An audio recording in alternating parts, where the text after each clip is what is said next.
पहले ये बताइए मुझे, बहुत सारे लोगों को पता नहीं है, एकेडमी में किस तरह की ट्रेनिंग कराई जाती है? क्या-क्या एक आईपीएस को सिखाते हैं?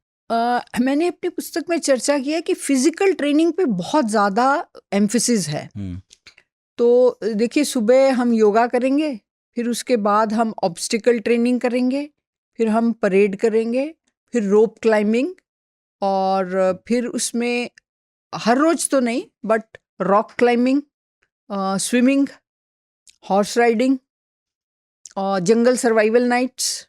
फिर पिट्ठू डाल के आप 30 किलोमीटर जाओ, 9 किलोमीटर शुरू करते हैं, 30 किलोमीटर, ऐसा ऐसा। अ, तो फिजिकल ट्रेनिंग पे इतना ज़्यादा एम्फेसिस है कि मुझे लगा कि इन्वेस्टिगेशन, फॉरेंसिक्स, टेक्निकल, जो आज तो बहुत ही स्ट्रांग हो गया है, अपना जो इन्वेस्टिगेशन में उसका पार्ट है, इस पे थोड़ा सा और जोर होना चाहिए था। हुँ, ये ऐसा मुझे लगता है। हुँ। तो लॉ भी सिखाते हैं। हाँ, लॉ अच्छा, ये जो बहुत ज़्यादा। ट्रेनिंग होती है महिलाओं पुरुषों की, फिजिकल खासकर, इसमें कोई फ़र्क रखते हैं या दोनों को उसी तरह दौड़ाते हैं? सो 1981 तक कोई फ़र्क नहीं था। ओह! तो horse riding, rock climbing, swimming, obstacles, rope climbing, और इन सब के दर्जे भी एक थे। अम, देखिए, वो जो पुल अप्स होते हैं, हाँ। तो पुल अप्स में मेरे को बहुत कठिनाई हो रही थी, पर उसका 30 गुण थे, उसमें 30 मार्क्स थे।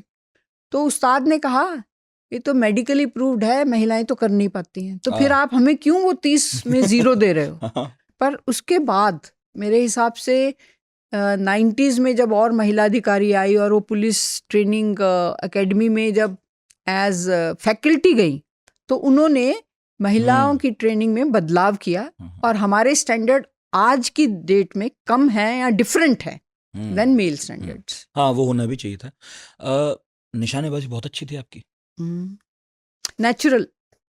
और मैंने एक इंसिडेंट कोट किया है कि उस्ताद ने कहा, यादव उस्ताद ने कहा, जब मेरी अच्छी शूटिंग हुई और हुँ, ऑल बुल्स, हुँ।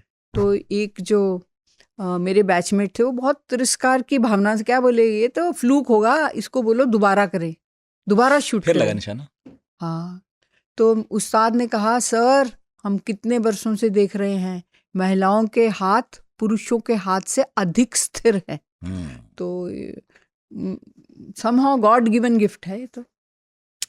ये जो आप उस्ताद बोल रहे हैं, मैंने पढ़ा था और अब आप थोड़ा विस्तार डालिएगा।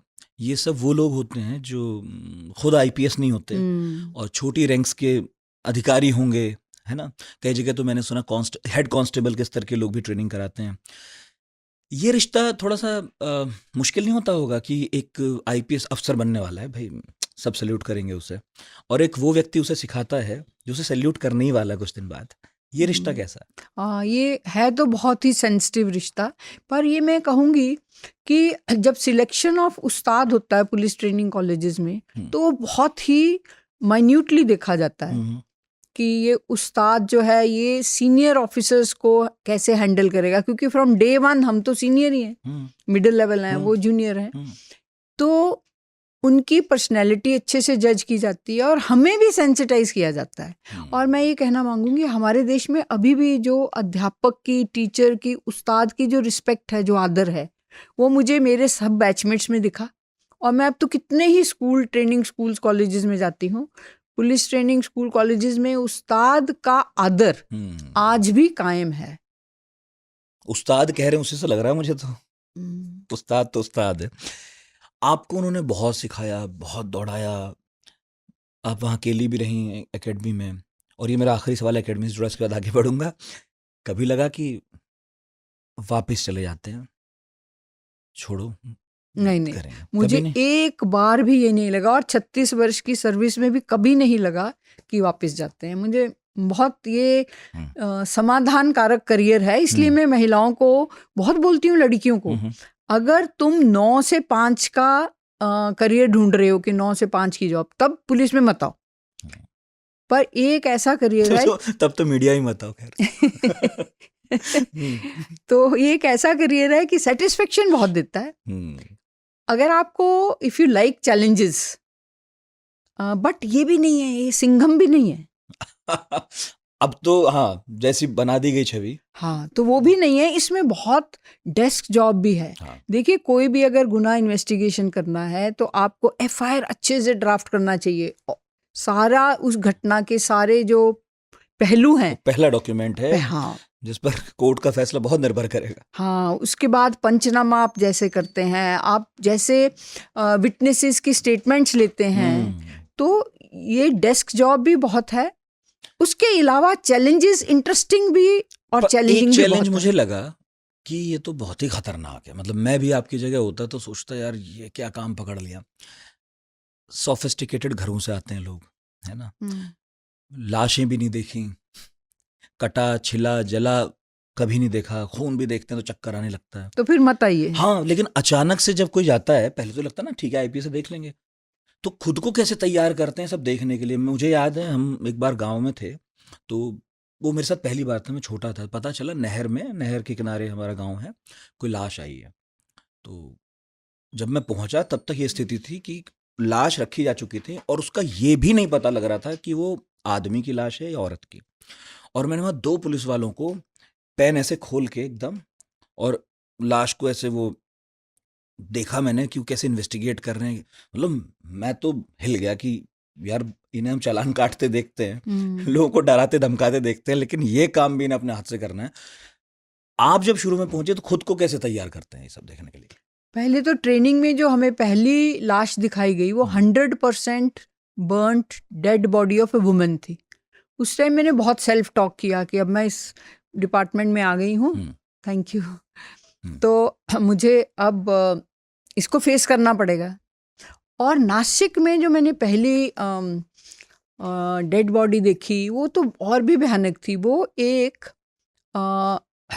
मेल डेड बॉडी जिसको कि एक इसमें पोता जिसको बोलते हैं गनी बैग, अच्छा, उसमें डाल दिया, उसमें बांधा गया था और वो इतनी पुरानी थी और इतनी स्मेल आ रही थी।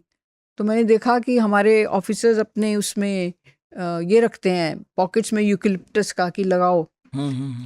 तो वो जो मृतदेह जो एक बोरी में बंद है, उसको जब खोला गया तो मेरे को फिर खुद से संवाद करना पड़ा कि सब मेरी तरफ देख रहे हैं कि मैडम अभी बेहोश हो जाएंगी क्या, तो मैं नहीं हुई।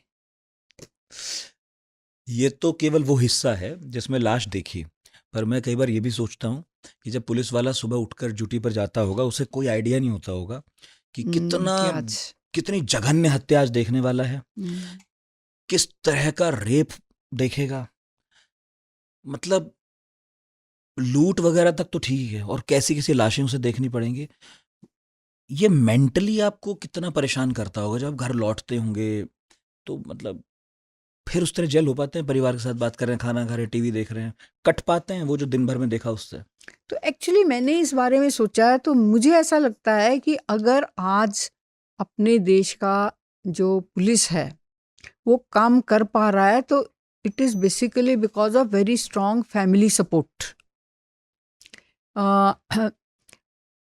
अपने देश का हर कांस्टेबल हर राज्य का 365 दिन 14 घंटे काम करता है एवरेज, और मैं इसको बढ़ा नहीं रही हूँ।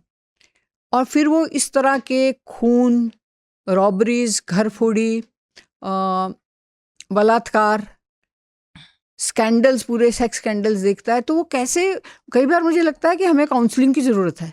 बिल्कुल।